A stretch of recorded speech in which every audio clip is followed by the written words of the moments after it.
일단은 저에 대한 얘기는 짧게 하고 다들 여기서 50%는 개원을 하실 거잖아요. 그래서 개원에 대해서 얘기를 좀 드릴 거고요. 저는 뭐 주변에서 물어보면 뭐 이력이 특이하니까 어떻게 그렇게 됐냐 하는데 저는 주의가 일단은 하고 하면은 새로운 세계가 열리고 또 좋은 사람들을 만날 수 있고 기회를 얻는다라고 생각을 하고 있고요.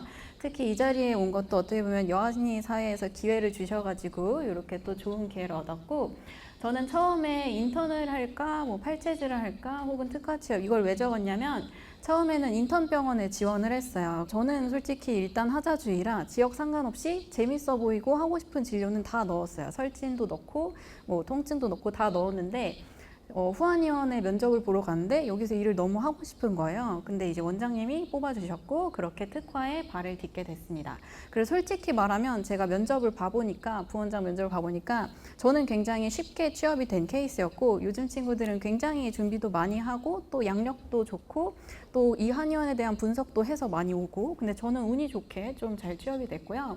일단은 이제 얘기를 드리면 특화라고 하면 다양한 질환들이 있잖아요. 일단 대표적으로 다이어트는 모든 한의원에서 실은 다 다루고 있고 이거에 대해서는 실은 뭐 웬만치 다들 한 번씩은 무조건 할 거고 실제로 여자 부원장에 대한 수요는 이 다이어트 치료에 있다고 말해도 과언이 아니라고 저는 생각을 합니다. 그리고 이제 피부 질환은 내가 피부 질환을 보는 한의원을 가야만 볼 수 있다고 생각을 하고요. 일반적인 한의원은 뭐 습진 정도는 한약 치료를 하겠지만 약간은 이제 전문 한의원에 비해서는 볼 일이 실은 거의 없으실 거고 여드름 흉터도 마찬가지로 좀 전문 한의원에 취업을 하셔야 볼 일이 있을 거고요. 여성 질환은 특화보다는 반특화로 좀 더 많이 하시는 것 같지만 또 여성 질환 되게 잘하시는 원장님들은 잘하고 계십니다. 그래서 이 중에서 내가 유난히 뭘 보고 싶다 하면은 실은 이력서를 그쪽으로 넣는 게 낫다고 생각을 하고요. 그래서 일단은 내가 개원을 한다고 가정을 했을 때 이제 가성비 진료는 다이어트입니다. 그래서 모두가 다이어트를 하는 거고 일단은 환자가 오고 약이 나가고 상담만 하면 돼요. 인력이 실은 필요가 없죠. 그리고 피부 관리사가 필요한 질환은 여드름 흉터예요. 근데 이제 관리사를 고용을 할 때는 피부과와 경쟁을 해야 되기 때문에 인건비도 높고 유지하는 게 솔직히 조금 어려워요. 그래서 저는 이번에는 솔직히 피부 관리사 없는 반특화를 하려 했지만 또 어쩌다가 그래서 이제 원장 로딩으로 커버 가능한 거는 이제 피부 질환이 있어요. 그래서 개원을 할 때는 인건비나 인력 고용을 어떤 식으로 할지를 좀 고려를 하셔야 되고요. 그래서 일단은 실은 저는 개인적으로 이게 약간 뭐 아래서 태어났을 때 무엇을 처음 보냐가 중요하다 생각해요. 실은 어쨌든 부원장을 고용할 한의원은 대부분 잘 되는 한의원이에요. 그렇기 때문에 내가 처음 보는 한의원이 결국 내가 봤을 때 잘 되는 한의원이라는 인식이 있고 그때 일하던 포지션을 끝까지 끌고 가는 경우가 많다고 생각을 해요. 그래서 처음 부원장을 했는데 되게 터치가 없고 널널하게 하면 두 번째는 되게 타이트한 원장님 만났을 때 불만만 생기는 거예요. 왜 이렇게까지 나한테 뭐라 하지? 그래서 첫 번째 때 내가 어떤 식으로 근무를 하냐가 결국 그 앞으로의 인생의 결정도 많이 한다고 생각을 해서 실은 심사숙고해서 근무를 하는 게 좋지 않나라고 생각을 하고 저도 후안의원에서 부원장을 해서 후안의원으로 결국 개원을 했고 지금까지도 특화를 하고 있었고요. 학생 때 이제 특화가 잘 어울린다는 소리는 들었지만 전 관심이 없었어요. 굳이 한의사는 침과 통증 아닌가? 이러면서 저는 관심이 없었는데 어쨌든 스타트를 특화를 하니까 지금까지 특화를 하고 있습니다. 그래서 결국 로컬에서 바라는 부원장상은 잘해줄 사람 그리고 열의가 넘칠 사람 그래서 그런 거를 참고해서 나중에 이제 구인구직을 한다면 실은 도움이 좀 되지 않을까 싶고요. 진짜 열심히 하신 이력서는 솔직히 그 저희 한의원에 그런 뭔가 그런 게 있잖아요. 그 약간 색상도 따다가 이력서에 그거를 배경으로 넣었더라고요. 그래서 로고까지 봐가지고 이런 성의를 보이는 분을 안 모실 수가 없잖아요. 그래서 어쨌든 약간의 관심과 뭐 어필과 노력이 있다면 뭐 잘 해내실 수 있을 거라고 생각을 합니다. 그래서 실은 환자가 공부를 시켜준다 하잖아요. 근데 그것도 어쨌든 내가 학생 때 공부가 좀 되어 있는 분이 응용을 잘 하는 거고 로컬에 나오면 바쁘고 힘드니까 공부를 잘 안 하게 돼요. 그래서 결국 이제 이론적인 공부는 학생 때 해놓는 게 좀 좋고요. 다양하게 어떤 게 있는지 알아야 졸업하고 나서도 내가 그거를 이쪽이 나랑 맞는다 하면서 공부를 할 수 있다고 생각을 하고 그래서 학생 때 학회나 이런 걸 좀 들어보는 것도 나쁘지 않다고 생각을 합니다. 그래서 나와서 하는 공부는 뭐 공부도 있지만 실제로는 진료에 대한 고민을 많이 하시면 좋을 것 같아요. 그래서 개원은 여러 가지 타입이 있는데 신규 개원을 한다고 치면 일단 가맹 한의원을 할 것인가 비가맹 한의원 내 이름을 걸고 하던가 아니면 이름을 지어서 하던가 이런 고민을 좀 해보실 수가 있고요. 가맹을 한다 치면 이 플랜의 가맹비는 얼마인지 혹은 월 납부가 퍼센트로 되는지 이제 정액제로 되는지 이런 고민도 하셔야 되고요. 이 중앙에서 마케팅을 얼마나 해주고 있는지 혹은 내가 알아서 해야 되는지 이런 고민도 좀 해보시는 게 좋습니다. 비가맹으로 한다 치면 이름을 짓고 그거에 대한 뭐 상표권 출원한다든지 그리고 이제 비가맹이면 처음부터 끝까지 내가 다 해야 돼요. 파우치 디자인도 골라야 되고 이제 박스도 해야 되고 마케팅도 내가 새로 해야 되고 제로부터 쌓아간다고 했을 때 그거에 대한 고민도 해보셔야 됩니다. 양도양수를 한다고 치면 일단 권리금이 적합한지 봐야 되고요. 권리금은 이제 뭐 쉼터 기준으로 볼 수도 있고 내 안목을 믿을 수도 있는 거고 그리고 권리금은 이제 차트 포함이 있고 미포함이 있습니다. 그래서 시설 권리금이 있고 차트 포함 권리금이 있고 차트 포함이면 어쨌든 매출을 기반으로 한 권리금이라 생각하시면 되고요. 그래서 내가 원하는 진료 과목과 컨셉에 대한 고민이 필요하고 또 마찬가지로 특화를 한다 해놓고 동네로 가면 특화는 망해요. 그 중심 상권에 있어야 되겠죠.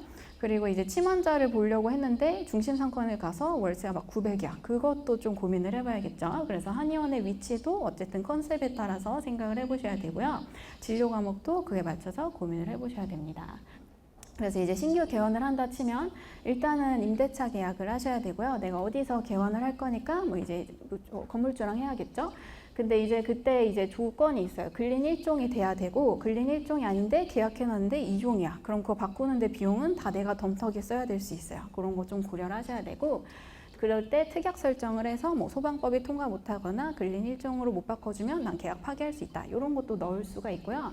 사업자 등록증은 당연히 뭐 세무사가 알아서 만들어주고요. 그리고 원외탕전은 내가 뭐 원외탕전을 할 거면 상관없지만 보통 환 이런 거는 다 원외에서 받아오기 때문에 그런 것도 이제 주변에 수소문을 해서 어디 가입을 해서 비교해보고 이런 식으로 하는 거고 마찬가지로 파우치 박스 이런 것도 고민을 해서 실제로 내가 파우치랑 박스를 보내주면 그쪽에서 이제 포장을 해서 보내주고 이런 것도 이제 다 협의를 거쳐야 되고요.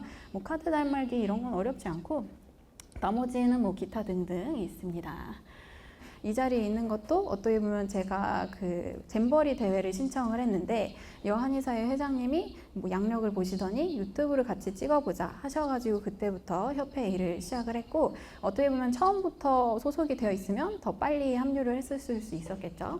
어쨌든 결국 저희가 뭘 물어보거나 하는 건 결국 사람이고 저희한테 뭘 제안하는 것도 결국 사람이잖아요. 그래서 주위 분들한테 항상 잘하고 좋은 기회 있을 수 있게 내가 좋은 사람이 되고 또 그런 기회를 만들려면 뭔가 활동을 많이 하고 이런 게 실은 저를 이 자리까지 오게 하는 원인이지 않았나 생각을 좀 하고요.